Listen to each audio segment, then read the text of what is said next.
ஜெபம் செய்வோம். இருதயத்தில் சுத்தமுள்ளவர்கள் பாக்கியவான்கள், அவர்கள் தேவனை தரிசிப்பார்கள். துதிகளின் மத்தியில் வாசம் செய்கின்ற தூயாதி தேவராய் அன்பு நிறைந்த ஆண்டவரே, இந்த அருமையான ஓய்வு நாளுக்காக நாங்கள் உமக்கு நன்றி செலுத்துகிறோம். ஒருவரும் சேரக்கூடாத வழியில் வாசம் பண்ணுகின்ற உன்னதமான ஆண்டவரை ஆராதிப்பதற்கென்று ஆங்காங்கே இல்லங்களில் கூடியிருக்கின்ற அருமையான தம்முடைய பிள்ளைகளை கண்ணோக்கி பார்ப்பீராக. இருக்கின்ற இடங்களிலே ஆவியோடும் உண்மையோடும் ஆராதித்து நம்முடைய தெய்வீக பிரசன்னத்தை உணர்ந்து கொள்ளவும் தெய்வீக நன்மைகளினால் அலங்கரிக்கப்பட ஆண்டவர் உதவி செய்யும். இந்த ஆராதனையின் மூலமாக உடைய நாமத்திற்கு மகிமை ஏற்படுவது மட்டுமல்ல, உமது அடியார்கள் ஒவ்வொருவரையும் பெயர் பெயராக குடும்பமாக ஆசீர்வதியும். இந்த ஆராதனை துவக்கம் முதல் நிறைவு மட்டும் உடைய நீங்காத பிரசன்னம் தம்முடைய பிள்ளைகளோடு கூட இருக்க வேண்டும் என்று இயேசு கிறிஸ்துவின் நாமத்தில் ஜெபிக்கிறோம் அன்பு நிறைந்த ஆண்டவரே, ஆமென்.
வாசிக்கும்படியாக கொடுக்கப்பட்ட முதலாம் வேத பாடம் ஆதியாகமம் 6ஆம் அதிகாரம் 5ஆம் வசனம் முதல் 8ஆம் வசனம் வரை.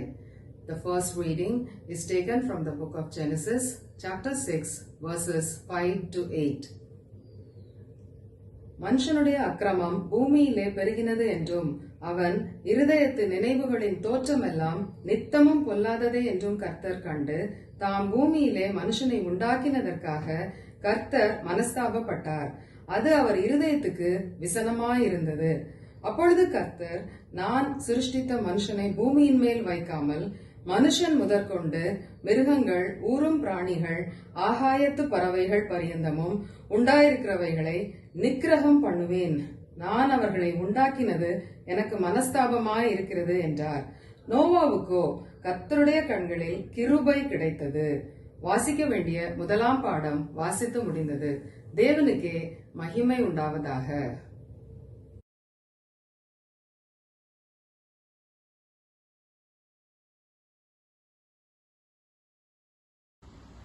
The second reading is taken from the book of Ephesians, chapter 4, verses beginning from 17 to 25. Ephesians, chapter 4, verses 17 to 25. So I tell you this, and insist on it in the Lord, that you must no longer live as the Gentiles do, in the futility of their thinking. They are darkened in their understanding and separated from the life of God, because of the ignorance that is in them due to the hardening of their hearts. Having lost all sensitivity, they have given themselves over to sensuality, so as to indulge in every kind of impurity, with a continual lust for more. You, however, did not come to know Christ that way. Surely you heard of him and were taught in him in accordance with the truth that is in Jesus. You were taught, with regard to your former way of life, to put off your old self, which is being corrupted by its deceitful desires, to be made new in the attitude of your minds, and to put on the new self, created to be like God in true righteousness and holiness.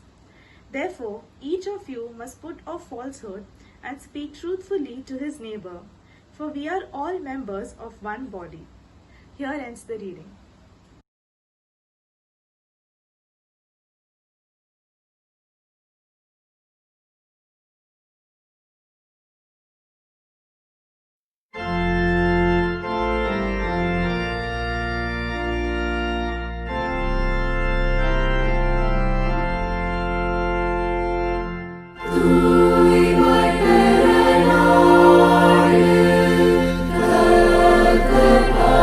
me.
வாசிக்கும்படியாக தெரிந்து கொள்ளப்பட்ட சுவிசேஷ வாக்கியம் மத்தேயு எழுதின சுவிசேஷம் 5ஆம் அதிகாரம் 27ஆம் வசனம் முதல் 37ஆம் வசனம் வரையில் அடங்கியிருக்கிறது.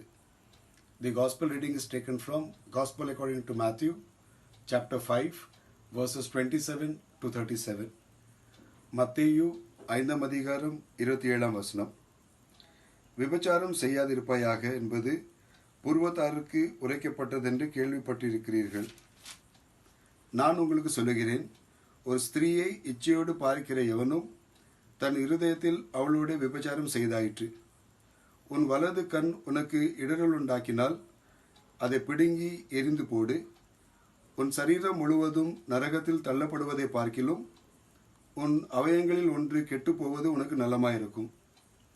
உன் வலது கை உனக்கு இடரல் உண்டாக்கினால் அதை தரித்து எரிந்து போடு. உன் சரீரம் முழுவதும் நரகத்தில் தள்ளப்படுவதை பார்க்கிலும் உன் அவயங்களில் ஒன்று கெட்டுப்போவது உனக்கு நலமாயிருக்கும். தன் மனைவியை தள்ளிவிடுகிற எவனும் தள்ளுதற் சீட்டை அவளுக்கு கொடுக்க கடவன் என்று உரைக்கப்பட்டது. நான் உங்களுக்கு சொல்லுகிறேன், வேசித்தன முகாந்தத்தினால் ஒழிய தன் மனைவியை தள்ளிவிடுகிறவன் அவளை விபச்சாரம் செய்ய பண்ணுகிறவனாய் இருப்பான். அப்படி தள்ளிவிடப்பட்டவளை விவாகம் பண்ணுகிறவனும் விபச்சாரம் செய்கிறவனாய் இருப்பான். அன்றியும் பொய் ஆணையிடாமல் உன் ஆணைகளை கர்த்தர் முன்னிலையாய் செலுத்துவாயாக என்று பூர்வத்தாருக்கு உரைக்கப்பட்டதென்று கேள்விப்பட்டிருக்கிறீர்கள். நான் உங்களுக்கு சொல்லுகிறேன், பரிசேதம் சத்தியம் பண்ண வேண்டாம், வானத்தின் பேரில் சத்தியம் பண்ண வேண்டாம், அது தேவனுடைய சிங்காசனம். பூமியின் பேரிலும் சத்தியம் பண்ண வேண்டாம், அது அவருடைய பாதபடி. எருசலேமின் பேரிலும் சத்தியம் பண்ண வேண்டாம், அது மகாராஜாவினுடைய நகரம். உன் சிரசின் பேரிலும் சத்தியம் பண்ண வேண்டாம், அதில் ஒரு மயிரையாவது வெண்மையாக்கவும் கருப்பாக்கவும் உன்னால் கூடாதே. உள்ளதே உள்ளதென்றும் இல்லதே இல்லதென்றும் சொல்லுங்கள், இதற்கு மிஞ்சினது தீமையினால் உண்டாயிருக்கும் என்பதே.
ஜெபம். அன்பின் ஆண்டவரே, இந்த அருமையான வேளைக்காக நாங்கள் நமக்கு நன்றி செலுத்துகிறோம். உடைய தெய்வீக திருவார்த்தைகளை சிந்திக்கும்படியாக செல்கிறோம். முதடியார்களாகிய நாங்கள் உடைய தெய்வீக வார்த்தைகளை புரிந்து கொள்வதற்கு, உணர்ந்து கொள்வதற்கு உடைய தெய்வீக ஞானத்தை நீர் தரும்படியாக ஜெபிக்கிறோம். அதன் வாயிலாக, இந்த நாளின் தியானத்தின் வாயிலாக நாங்கள் கற்றுக்கொள்கின்ற உண்மையான காரியங்களை நாங்கள் எங்களுடைய வாழ்க்கையில் கடைபிடித்து உடைய தெய்வீக ஆசீர்வாதங்களை பெற்றுக்கொள்ள எங்களுக்கு உதவி செய்யும். அடிமையை மறைத்து உடைய வார்த்தைகளை வெளிப்படுத்துவீராக. இயேசு கிறிஸ்துவின் நாமத்தில் ஜெபிக்கிறோம் அன்பு நிறைந்த ஆண்டவரே, ஆமேன். கர்த்தருக்குள் அன்பான திருச்சபையின் மக்களே, ஆண்டவராய் இயேசு கிறிஸ்துவின் ஈடேற்ற நாமத்திலே உங்கள் யாவரையும் வாழ்த்துகிறேன். இந்த நாளிலே நம்முடைய தியானத்திற்கென்று கொடுக்கப்பட்டிருக்கின்ற தலைப்பு உண்மை, தூய்மை. உண்மை மற்றும் தூய்மையின் பிறப்பிடம் இருதயம் என்று குறிப்பிடப்பட்டிருக்கிறது. The source of truth and purity is in the heart. நம்முடைய இருதயமானது உண்மைக்கும் பரிசுத்தத்திற்கும் ஊற்றாக அல்லது பிறப்பிடமாக இருக்கிறது என்பதுதான் இந்த நாளின் தியான தலைப்பு. நம்முடைய சரீரத்தில் உள்ள அவயவங்களிலே மிக முக்கியமானதும் பிரதானமானதும் இருதயம் என்று சொன்னால் மிகையாகாது. அந்த இருதயத்தின் துடிப்பு நின்று போகும்போது மனிதனுடைய ஜீவனும் இந்த உலகத்தை விட்டு போய்விடும். அது நம்முடைய சரீரத்திற்கு தேவையான மிக முக்கியமான வேலையை செய்கிறது. குறிப்பாக நம்முடைய சரீரத்தில் இருக்கின்ற அசுத்தமான இரத்தத்தை அது நுரையீரலுக்கு அனுப்பி அங்கு சுத்திகரிக்கப்பட்ட பின்பு, சுத்த இரத்தமாக மாறின பின்பு அதை சரீரத்தின் ஒவ்வொரு பாகங்களுக்கும் அனுப்பி வைக்கிறது. எனவே மிக பிரதானமான முக்கியமான வேலையை நம்முடைய சரீர வாழ்வுக்கு, சரீர நலனுக்கு செய்கிறது. அதற்கு சமமாகவே அது நம்முடைய ஆன்மீக வாழ்வுக்கும் மிக முக்கியமானது என்பதை நாம் மறக்கவோ இயலாது. ஆண்டவராய் இயேசு கிறிஸ்து மத்தேயு 5ஆம் அதிகாரம் 8ஆம் வசனத்திலே, இருதயத்தில் சுத்தமுள்ளவர்கள் பாக்கியவான்கள், அவர்கள் தேவனை தரிசிப்பார்கள் என்று சொல்லுகிறார். எனவே நம்முடைய இருதயமானது சுத்தமானதாக இருக்கும்போது அது உண்மையாகவே பரிசுத்தத்தின் உண்மையின் ஊற்றாக, உறைவிடமாக இருக்கும் என்பதை நாம் கட்டாயமாக அறிந்து கொள்ள முடியும். ஆகவே அந்த இருதயம் சுத்தமாக இருக்க வேண்டும் என்றால் அது சுத்திகரிக்கப்பட வேண்டும். அது நம்முடைய பிரயாசத்தினாலோ முயற்சினாலோ நாம் எடுக்கின்ற எந்த விதமான முயற்சிகளினாலோ அதை பரிசுத்தப்படுத்த இயலாது. நம்முடைய இருதயம் பரிசுத்தமாக இருக்கும்போது மட்டுமே நம்முடைய இருதயத்திலிருந்து தூய்மையான எண்ணங்கள், உண்மையான வார்த்தைகள் வரும். ஆண்டவராய் இயேசு கிறிஸ்து மிக அழகாக குறிப்பிடும்போது லூக்கா 6ஆம் அதிகாரம் 45ஆம் வசனத்திலே, நல்ல மனிதன் தன் இருதயமாகிய நல்ல பொக்கிஷத்திலிருந்து நல்லவைகளை எடுத்து காட்டுகிறான். பொல்லாத மனிதனும் தன் இருதயமாகிய பொல்லாத பொக்கிஷத்திலிருந்து பொல்லாதவைகளை எடுத்து காட்டுகிறான். இருதயத்தின் நிறைவினால் வாய் பேசும் என்று சொல்லுகிறார். நம்முடைய ஆண்டவர் நம்முடைய இருதயத்தை சுத்தப்படுத்தாவிட்டால், பரிசுத்தப்படுத்தாவிட்டால், அந்த இருதயம் பொல்லாத பொக்கிஷமாக இருப்பது மட்டுமல்ல, அந்த பொல்லாத பொக்கிஷத்திலிருந்து பொல்லாத செயல்பாடுகளும் சிந்தனைகளும் வார்த்தைகளும் வரும் என்பதை ஆண்டவராகிய இயேசு கிறிஸ்து மிக அழுத்தம் திருத்தமாக குறிப்பிடுகிறார். எனவே ஆண்டவரால் நம்முடைய இருதயம் சுத்திகரிக்கப்படும் போது மட்டுமே அது ஆண்டவர் வாழுகின்ற ஆலயமாக, ஆண்டவர் வாசம் பண்ணுகின்ற இடமாக இருப்பது மட்டுமல்ல, பரிசுத்தத்திற்கும் உண்மைக்கும் ஊற்றாக அமைந்து விடுகிறது. எசேக்கியேல் 36ஆம் அதிகாரம் 25, 26, 27 ஆண்டவர் சொல்லுகிறார், அப்பொழுது நான் உங்கள் மேல் சுத்தமான ஜலம் தெளிப்பேன். நான் உங்களுடைய எல்லா அசுத்தங்களையும் எல்லா நரகலான விக்கிரகங்களையும் நீக்கி உங்களை சுத்தமாக்குவேன். நீங்கள் சுத்தமாவீர்கள். உங்களுக்கு நவமான இருதயத்தை கொடுத்து உங்கள் உள்ளத்தில் புதிதான ஆவியை கட்டளையிட்டு கல்லான இருதயத்தை உங்கள் மாம்சத்திலிருந்து எடுத்து போட்டு சதையான இருதயத்தை உங்களுக்கு கொடுப்பேன். உங்கள் உள்ளத்தில் என் ஆவியை வைத்து உங்களை என் கட்டளைகளில் நடக்கவும் என் நியாயங்களை கை கொள்ளவும் அவைகளின்படி செய்யவும் பண்ணுவேன் என்று சொல்லுகிறார். எனவே ஆண்டவர் நம்முடைய இருதயத்தில் அசுத்தங்களை, அருவருப்புகளை தம்முடைய தெய்வீக வல்லமையினால் அகற்றி நமக்கு நவமான புதிதான இருதயத்தை கொடுத்து கல்லான இருதயத்தை நம்மிடத்திலிருந்து எடுத்து போட்டு அவர் நமக்கு புதிதான ஆவியை கொடுக்கிறார். அவ்வாறு கொடுக்கும்போது மட்டுமே அவருடைய கட்டளைகளை படி நடக்கவும் நியாயங்களை கைக்கொள்ளவும் அது நம்மை வலியுறுத்துகிறது அல்லது செயல்பாட்டிற்கு தூண்டுகிறது. அவ்வாறு ஆண்டவர் நம்முடைய இருதயத்தை சுத்திகரிக்காவிட்டால் அந்த இருதயம் பாழ்பட்டதாக, பழுதடைந்ததாக, பொல்லாத சிந்தனைகளையும் பொல்லாத செயல்பாடுகளையும் உள்ளடக்கியதாக, அக்கிரமத்தை யோசிப்பதாக அல்லது அக்கிரமத்தை நடப்பிப்பதாக, அசுத்தமான கிரியைகளை செய்வதற்கு அது உறைவிடமாக மாறிவிடும். ஆண்டவர் பழைய ஏற்பாட்டிலே ஆண்டவர், நான் சுத்தமான ஜலத்தை உங்கள் மீது தெளித்து உங்களுடைய அசுத்தங்களையும் நரகலான விக்கிரகங்களை உங்களை விட்டு அகற்றுவேன், நவமான இருதயத்தை உங்களுக்கு தருவேன், புதிதான ஆவி உங்களுடைய இடத்திலே கொடுப்பேன் என்று சொல்லுகிறார்.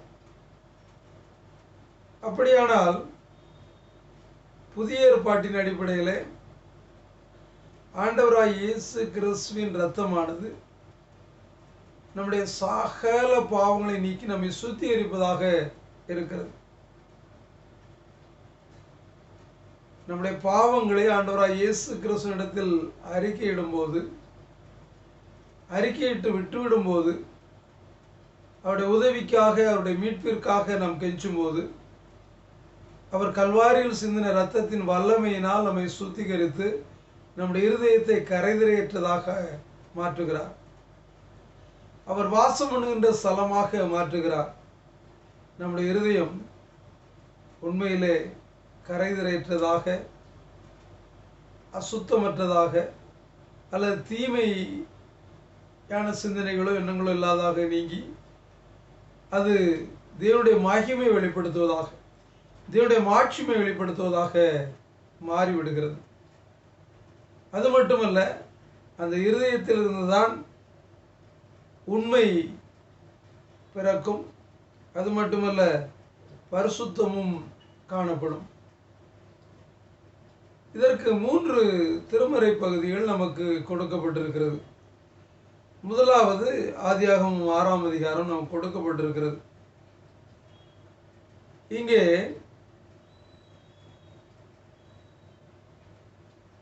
ஆதியாகமம் 6, 8, 9 நோவாவுக்கோ கர்த்தருடைய கண்களிலே தயவு கிடைத்தது. ஏனென்றால் நோவா வாழ்ந்த காலத்திலே அவன் நீதிமானும் உத்தமனுமாய் இருந்தான் என்று சொல்லி சொல்லப்பட்டிருக்கிறது. அங்கே ஆண்டவர் பார்க்கும்போது மனிதனுடைய இருதயத்தின் சிந்தனைகள், எண்ணங்கள் நாள்தோறும் பொல்லாததாக இருக்கிறது. மனிதர்கள் ஆண்டவர் விரும்பாத செயல்பாடுகளை செய்கிறார்கள், அக்கிரமங்களை நடப்பிக்கிறார்கள், அநியாயமாய் வாழுகிறார்கள். அது மட்டுமல்ல, இவருடைய கூக்குரல் வானத்திற்கு எட்டத்தக்கதாக மோசமான செயல்பாடுகளை அவர்கள் செய்து வருகிறார்கள். எனவே ஆண்டவர் மனிதனை பூமியில் உண்டாக்கினதற்காக மனஸ்தாபப்பட்டார் என்று சொல்லி வேதம் மிக அழகாக சொல்கிறது. காரணம், பரிசுத்தம் இல்லை, உண்மை இல்லை, மாய்மாலங்களும் ஏமாற்றுகளும் கள்ளத்தனங்களும் வன்முறைகளும் துன்பத்தை ஏற்படுத்துதலும் துக்கத்தை உண்டாக்குதலுமாக அங்கு ஒரு சீரழிந்த ஒரு நிலை, ஆண்டவர் அழிக்கின்ற அளவிற்கு அவருடைய மனதை மாற்றுகின்ற ஒன்றாக அவர்கள் வாழ்ந்து கொண்டிருக்கிறார்கள். அவ்வளவு மோசமான மக்கள் வாழுகின்ற அந்த காலகட்டத்தில் இங்கே ஒரு மனிதன் பரிசுத்தமானாக, நீதிமானாக, உத்தமனாக வாழுகிறார். ஏனென்றால் உண்மையிலே அவர் ஆண்டவருக்கு பயந்த மனிதன், ஆண்டவரை சொந்தமாக ஏற்றுக்கொண்ட மனிதன், அநீதிக்கும் அநியாயத்துக்கும் விலகி வாழ்ந்த மனிதன். ஒருவேளை மற்றவருடைய பார்வையிலே அவர் குறைத்து மதிப்பிடப்பட்டிருக்கலாம், அல்லது ஏளனமாக எண்ணி இருக்கலாம், அல்லது அற்பமாக நினைத்திருக்கலாம். இதை பற்றியும் அவர் கவலைப்படலை. உலகமே ஒரு பாதையில் போய்கிட்டு இருந்தாலும் அவர் உன்னதமானவராகிய ஆண்டவரை சார்ந்து இருந்தார் என்பதை வேதம் சுட்டி காட்டுகிறது. காரணம், அவருடைய இருதயத்தின் நினைவுகள் பொல்லாததாக இருக்கவில்லை, இருதயத்தின் சிந்தனைகள் கெடுதியாக இருக்கவில்லை, யாருக்கும் கெடுதி செய்யவும் தீங்கு எண்ணவும் அவர் விரும்பவில்லை. நியாயத்தை நடப்பிக்கிறவராக, பரிசுத்தம் உள்ளவராக, உண்மை உள்ளவராக இருந்ததை நாம் பார்க்கிறோம்.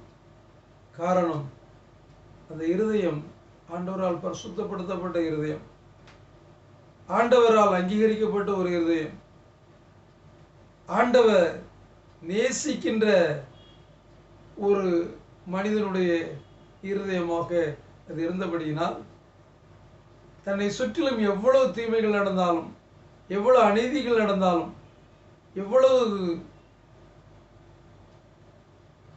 பரிசுத்தமில்லாத காரியங்கள் நடந்தாலும் அவர்களோடு இணைந்து 10-11 அல்ல, உலகத்திற்கு ஒத்த வேஷம் தரித்த அல்ல, அவர் எதிர்நீச்சல் போடுகிறவராக இருந்ததை நாம் பார்க்கிறோம். அன்பான ஆண்டவருடைய பிள்ளைகளே, இந்த உலக வாழ்க்கையில ஆண்டவர் நம்முடைய இருதயத்தை ஆளுகை செய்யும் போது, நம்முடைய இருதயத்தை பரிசுத்தப்படுத்தும் போது, இந்த உலகம் பொல்லாங்கனுக்குள் கிடந்தாலும் நாம் அந்த பொல்லாங்கர்களோடு சேராமல் தனித்த ஒரு வாழ்க்கை, தனித்தன்மையான ஒரு வாழ்க்கை, அது மட்டுமல்ல நம்முடைய இருதயத்திலிருந்து பரிசுத்தமும் உண்மையும் பிறக்கின்ற ஒரு வாழ்க்கை வாழ முடியும் என்பதை நோவா நமக்கு மிக தெளிவாக சுட்டி காட்டுகிறார். ஆண்டவராய் இயேசு கிறிஸ்து மத்தேயு 5ஆம் அதிகாரம் 29-30 வசனங்களிலே அவர் சொல்லுகிறார், உன் கண் கெட்டதென்றால், அல்லது உன் வலது கண் உனக்கு இடர்கள் உண்டாக்கினால் அதை பிடுங்கி நீ எரிந்து போடு. ஏனென்றால் முழு சரீரத்தோடு நரகத்திற்குள் செல்வதை காட்டிலும் உன்னுடைய அவயவங்களில் ஒன்று கெட்டுப்போவது உனக்கு நலமாக இருக்கும்.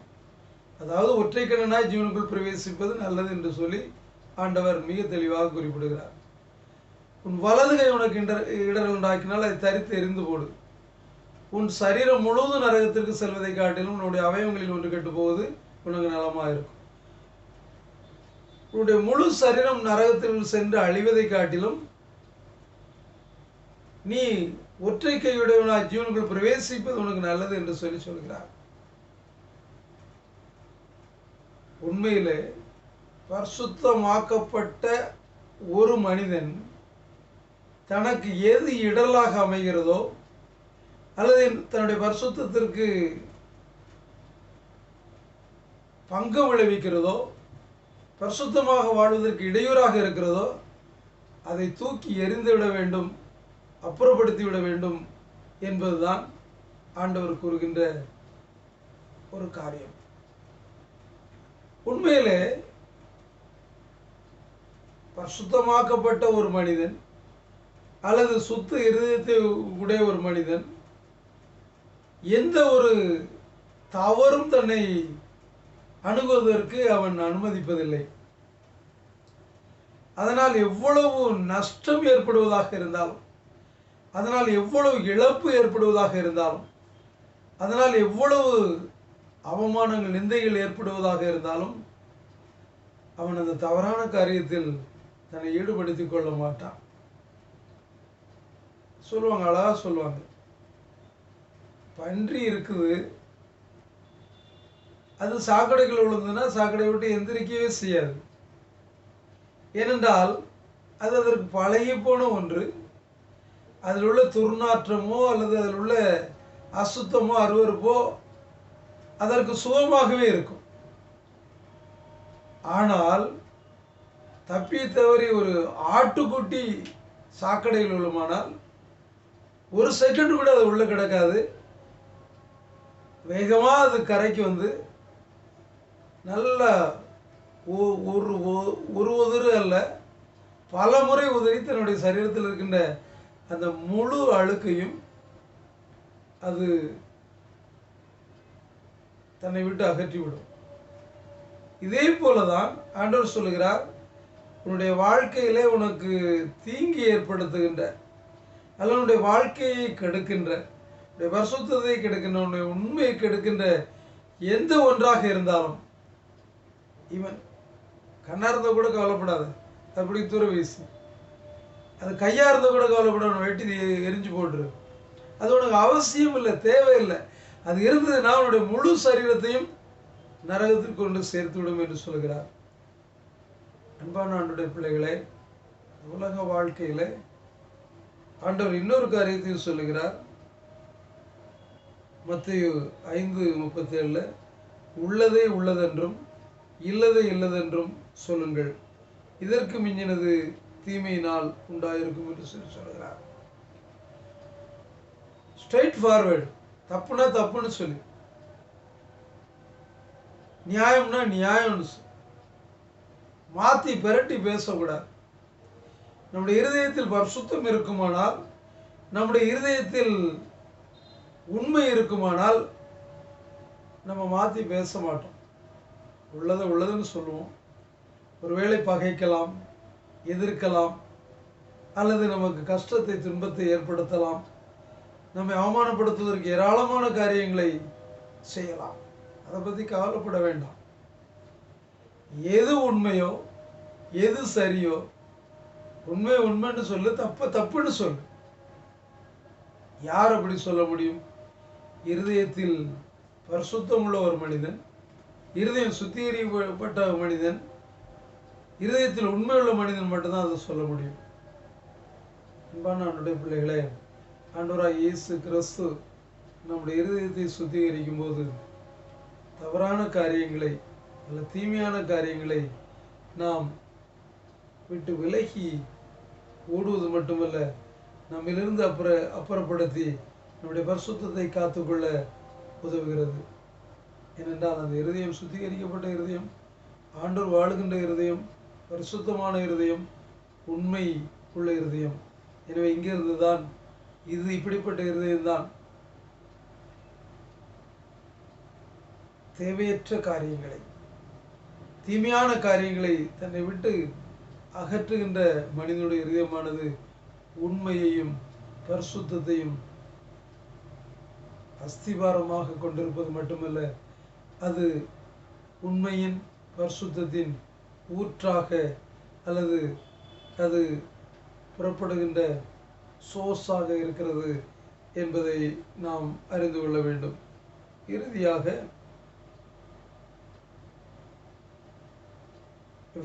எபேசியர் 4 அதிகாரம் 22 24 வரைக்கும் அப்போஸ்தலனாகிய பரிசுத்த பவுல் சொல்கிறார், அந்தபடியே முந்திய நடக்கைக்குரிய மோசம் போக்கும் இச்சைகளாலே கெட்டு போகிற பழைய மனுஷனை நீங்கள் களைந்து போட்டு உங்கள் இருதயத்தில் புதிதான ஆவியுள்ளவர்களாகி மெய்யான நீதியிலும் பரிசுத்தத்திலும் தேவனுடைய சாயலாக சிருஷ்டிக்கப்பட்ட புதிய மனுஷனை தரித்து கொள்ளுங்கள் அப்படின்னு சொல்றார். முந்திய நடக்கை நம்முடைய நாம் ஆண்டவராய் இயேசு கிறிஸ்துவின் இரத்தத்தினால் கழுவப்படுவதற்கு முன்பு இருந்த நடக்கைகள் மோசம் போக்குகின்ற இச்சைகளாலே கெட்டு போகிற பழைய மனுஷனை நான் வைத்திருந்தோம். நிறைய காரியத்தை சொல்றார். உலகத்தில் உள்ள மக்கள் எவ்வளவு மோசமா இருக்காங்க, எவ்வளவு தவறா நடக்காங்க, எவ்வளவு தைரியமா தீமைகளை செய்கிறார்கள் அப்படின்னு சொல்லிட்டு முந்தின மனிதன் பழைய மனுஷன், மோசம் போகின்ற இச்சைகளாலே கெட்டு போகின்ற பழைய மனுஷன், ஒவ்வொரு இச்சைகளினாலே பாவத்தை செய்து கெட்டு போன அழுகி போன ஒரு சுவாமுட மனிதனை நீங்கள் களைந்து போடுங்கள். அது இருக்கக்கூடாது, உங்கள்கிட்ட இருக்கக்கூடாது. அது மட்டுமல்ல, உங்கள் உள்ளத்தில் புதிதான ஆவியுள்ளவர்களாகி மெய்யான நீதியிலும் பரிசுத்தத்திலும் தேவனுடைய சாயலாக சிருஷ்டிக்கப்பட்ட புதிய மனுஷனை தரித்து கொள்ளுங்கள். உள்ளத்தில் புதிதான ஆவி, மெய்யான நீதி, பரிசுத்தம், தேவனுடைய சாயலாக சிருஷ்டிக்கப்பட்ட புதிய மனுஷன். நாம் படைக்கப்பட்டது தேவனுடைய சாயல். அந்த மனிதனில் நீதி இருந்தது, பரிசுத்தம் இருந்தது. ஆனால் இச்சைகளினாலே மோசம் போய் கெட்டு போய்விட்டான். இப்ப உண்மையும் இல்லை, பரிசுத்தமும் இல்லை. பவுல் சொல்றாரு, இனி புதிய சுத்திகரிக்கப்பட்ட இருதயத்திலே புதிதான ஆவியுள்ளவர்களாக தேவசாயலாக சிருஷ்டிக்கப்பட்ட புதிய மனுஷனை தரித்து கொள்ளுங்கள் என்று சொல்லுகிறார். அன்பான அன்றைய பிள்ளைகளே, நம்முடைய பழைய மனுஷன் இருக்கின்ற வரையிலே நம்முடைய இருதயம் பழுதுபட்டதாக இருக்கும். அது நல்லவைகளை சிந்திப்பதில்லை, நல்லவைகளை பேசுவதில்லை. இச்சைகளினாலே மோசம் போய் அது பொய்யுக்கும் அசுத்தத்திற்கும் உறைவிடமாக பிறப்பிடமாக மாறிவிடும். ஆனால் ஆவியினாலே புதுப்பிக்கப்பட்டு, பரிசுத்தாவினாலே புதுப்பிக்கப்பட்டு தேவசாயலாக படைக்கப்பட்ட அந்த புதிய மனுஷன், அவன் எப்படிப்பட்டவன்? நீதியிலும் பரிசுத்தையும் உடையவன். அவ்வாறு நாம் மாறும்போதுதான் நம்முடைய இருதயமானது பரிசுத்தத்திற்கும் உண்மைக்கும் பிறப்பிடமாக அமையும். 3 முக்கியமான காரியங்களை நான் சொன்னேன். முதலாவது, உலக வாழ்க்கையில உத்தமர்களாக நீதிமான்களாக வாழ்வதற்கு அந்த சுத்தமான இருதயம் நமக்கு துணை புரிவது மட்டுமல்ல, அது உண்மையின் ஊற்றாக பரிசுத்தத்தின் ஊற்றாக அமைவதற்கு உறுதுணை செய்கிறது, நீதிமான்களாக உத்தமர்களாக வாழும்போது. இரண்டாவது, ஆண்டவருக்கு பிரியமில்லாத காரியங்களை நம்மை விட்டு அப்புறப்படுத்தும் போது, அகற்றும் போது, அது எவ்வளவு விலையேறப்பெற்றதாக இருந்தாலும், தீங்கு விளைவிக்கின்ற ஒன்றாக இருந்தால், அதனால் எவ்வளவு நஷ்டம் ஏற்பட்டாலும் அதை தூக்கி எறியும் போது நம்முடைய இருதயம் உண்மைக்கும் பரிசுத்தத்திற்கும் பிறப்பிடமாக ஊற்றாக அமைகிறது. எல்லாவற்றிற்கும் மேலாக நம்முடைய பழைய மனுஷனை இச்சையினால் மோசம் போக்குகின்ற பழைய மனுஷனை தூக்கி எறிந்துவிட்டு புதிதான ஆவியினாலே நீதியான உண்மையான தேவசாயலாக படைக்கப்பட்ட அந்த மனுஷனை தரித்துக் கொள்ளும் போது அந்த இருதயம் பரிசுத்தமான இருதயமாக, உண்மையான பரிசுத்தமும் உண்மையும் பிறப்பிக்கின்ற ஊற்றாக இருக்கிறது. இதற்கு ஆண்டவராகிய இயேசு கிறிஸ்துவின் இரத்தம் நம்ம உச்சந்தலையிலிருந்து உள்ளங்கால் வரை கழுவினால் மட்டுமே நம்முடைய இருதயம் உண்மையின் பிறப்பிடமாக, பரிசுத்தத்தின் பிறப்பிடமாக இருக்கும். அந்த இருதயமே ஆண்டவர் விரும்புகின்ற இருதயம், அந்த வாழ்வை ஆண்டவர் எதிர்பார்க்கின்ற வாழ்வு. எனவே ஆண்டவருக்கு நம்ம அர்ப்பணித்து நம்முடைய இருதயம் உண்மையையும் பரிசுத்தத்தையும் பிறப்பிக்கின்ற ஊற்றாக அமைய நம்மை ஆண்டவருக்கு அர்ப்பணிப்போமாக. ஆமீன்.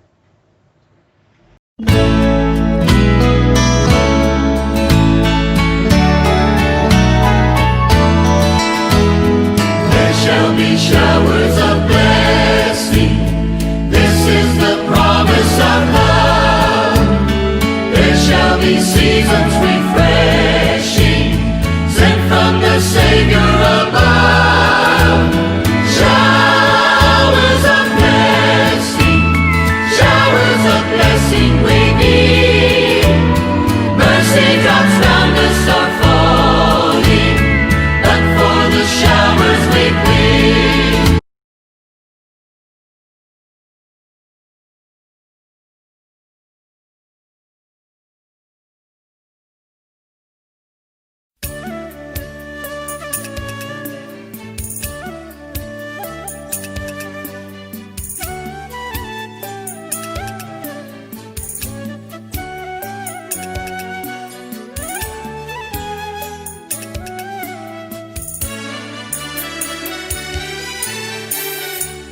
இயேசு நேசிக்கிறார், இயேசு நேசிக்கிறார், இயேசு என்னையும் நேசிக்க யான் செய்த என்ன மாத்தவமோ. இயேசு என்னையும் நேசிக்க யான் செய்த என்ன மாத்தவமோ. இயேசு நேசிக்கிறார்.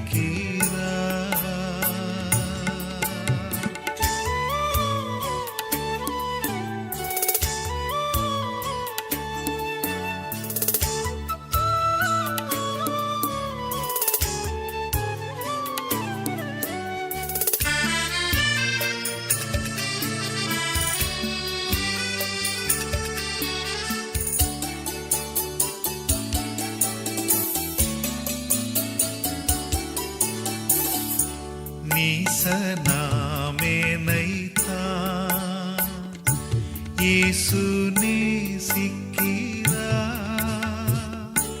மாசில்லாத பரன் சுதன்றன் முழு மனதால் நேசிக்கிறார். மாசில்லாத பரன் சுதன்றன் முழு மனதால் நேசிக்கிறார்.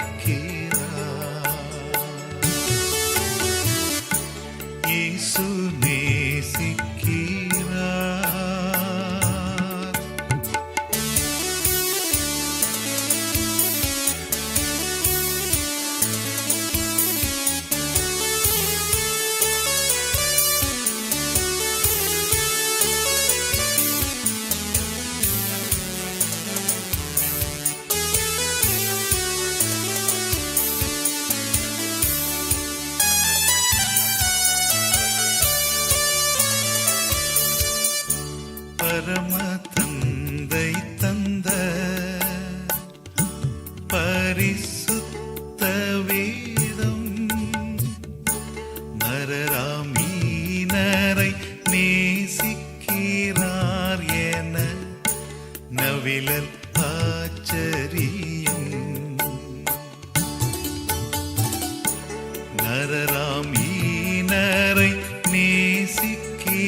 இயேசு நேசிக்கிறார்.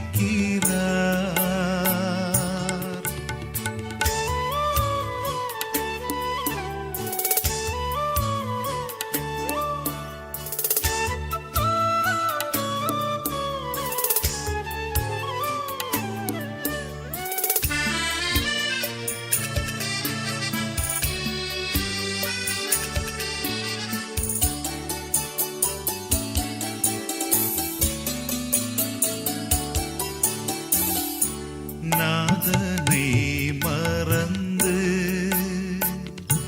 நாட்களி துலைந்தும் நீதன் ஏசென்னை நேசிக்கிறாரேனல் நித்தம் ஆச்சரியம். நீதன் ஏசென்னை நேசிக்கிறாரேனல் நித்தம் ஆச்சரியம். இயேசு நேசிக்கிறார்.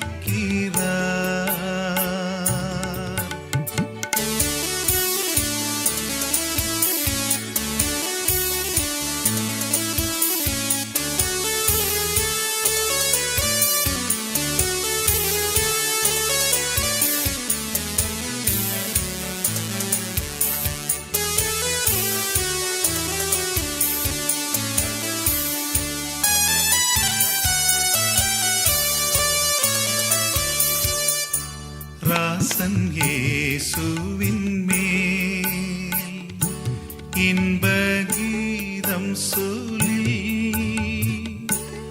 ஈசன் இயேசனை தான் நேசித்தார் என்ற இணையில் கீதம் சொல்வேன். ஈசன் இயேசனை தான் நேசித்தார் என்ற இணையில் கீதம் சொல்வேன். இயேசு நேசிக்கிறார்.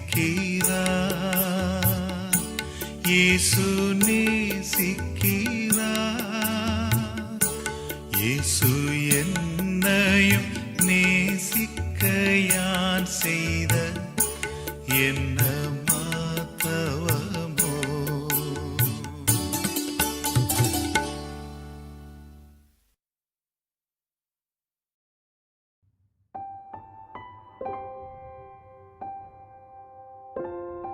Let us be reminded that the Lord sent His only Son, the Prince of Heaven, to be crucified for us, sinners like us. This great love story serves as a good reminder of how much God cares for us. All He wants us to do is trust Him in these despair times, draw closer to Him, and rely on Him more than ever. So let us find our comfort in the Lord by keeping this entire situation at the Lord's feet and walk away with an assurance that He listens and surely works wonders. Let us pray that we will be able to have our church worship as soon as possible.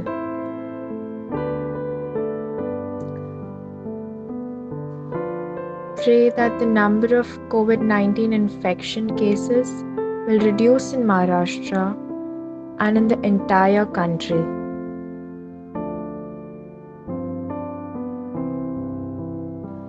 Pray that the number of COVID-19 infection cases will reduce across the world.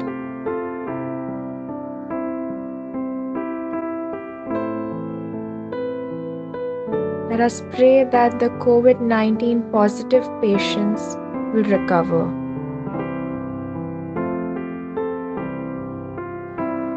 Let us pray that patients suffering from other diseases will also get proper treatment.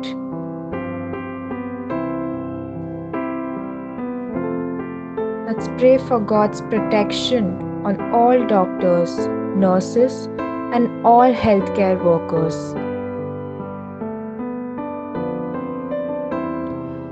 pray for God's protection on all police personnel, municipal and other authorities who are on duty during the pandemic.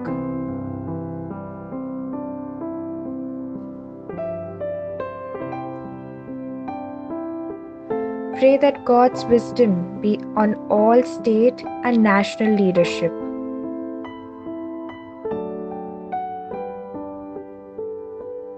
Pray for all those who are stranded away from home, whether they have gone for work, studies, or as immigrant laborers.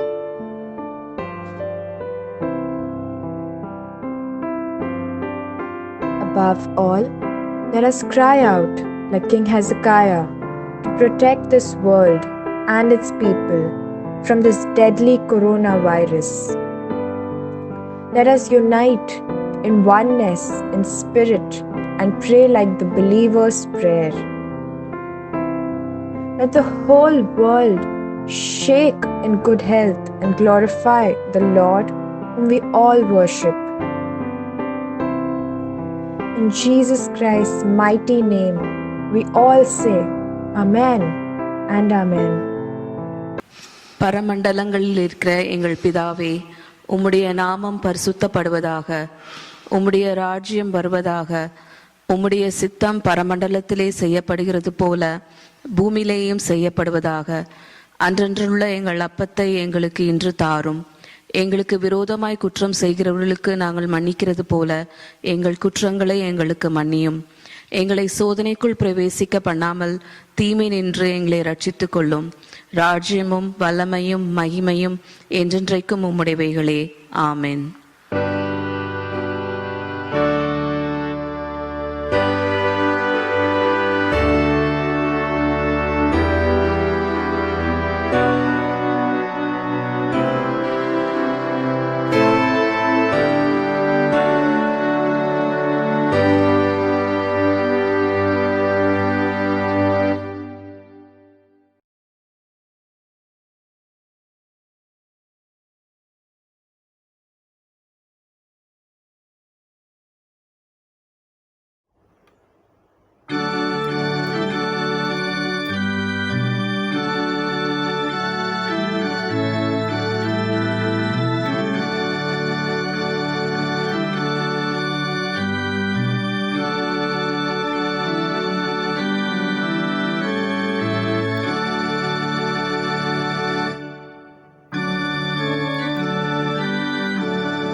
எங்களை நேசிக்கிற அன்பு நிறைந்த ஆண்டவரே, இந்த அருமையான வேலைக்காக நன்றி.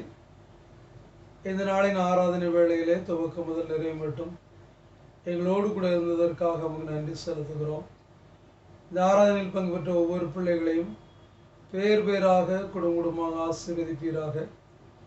உண்மையிலே ஆண்டவரே, எங்கள் ஒவ்வொருடைய இருதயமும் பரிசுத்தத்தின் பிறப்பிடமாக, பரிசுத்தத்தின் ஊற்றாக, உண்மையின் பிறப்பிடமாக, உண்மையின் ஊற்றாக அமைய ஆண்டவர் உதவி செய்யும்.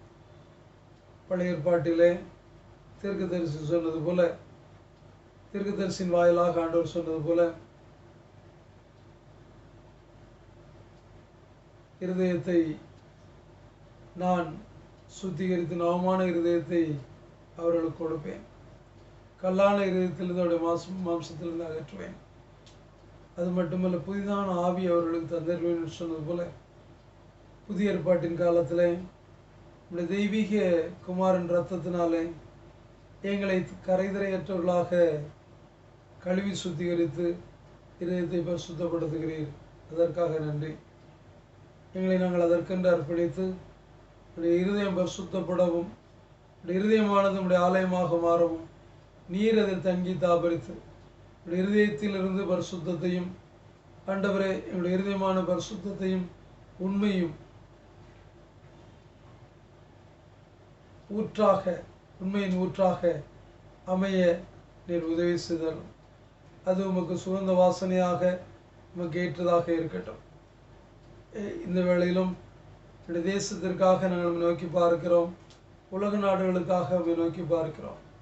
உடைய சித்தத்தின்படி ஏற்ற காலத்தில் இந்த கொரோனா வைரஸின் பிடியிலிருந்து, தொற்று நோயிலிருந்து ஆண்டவரே என்னுடைய தேசத்தையும் உலகத்தையும் காப்பாற்றுவீராக. உடைய நாமம் மகிமைப்படட்டும். ஆண்டவரே, இந்த காலங்கள் எதற்காக இப்படி இருக்கிறது என்று எங்களுக்கு தெரிவதில்லை. ஆனால் ஒரு நோக்கம் இருக்கிறது. அந்த நோக்கத்தை நிறைவேற்றி அதன் பின்பு ஆண்டவரே உடைய சித்தத்தை நடப்பிப்பீர் என்பதை நாங்கள் ஏற்றுக்கொள்கிறோம். எங்களை தாழ்த்தி அர்ப்பணிக்கிறோம். துதிய நாமம் எல்லாவற்றையும் செலுத்துகிறோம். இயேசு கிறிஸ்து நாம் ஜெபிக்கிறோம் நல்ல ஆண்டவரே, ஆமென். நம்முடைய ஆண்டவராகிய இயேசு கிறிஸ்துவின் கிருபை, பிதாவாகிய தேவனுடைய அன்பு, பரிசுத்த ஆவியின் ஐக்கியமும் நம்ம கூட எப்போதைக்கு இருப்பதாக.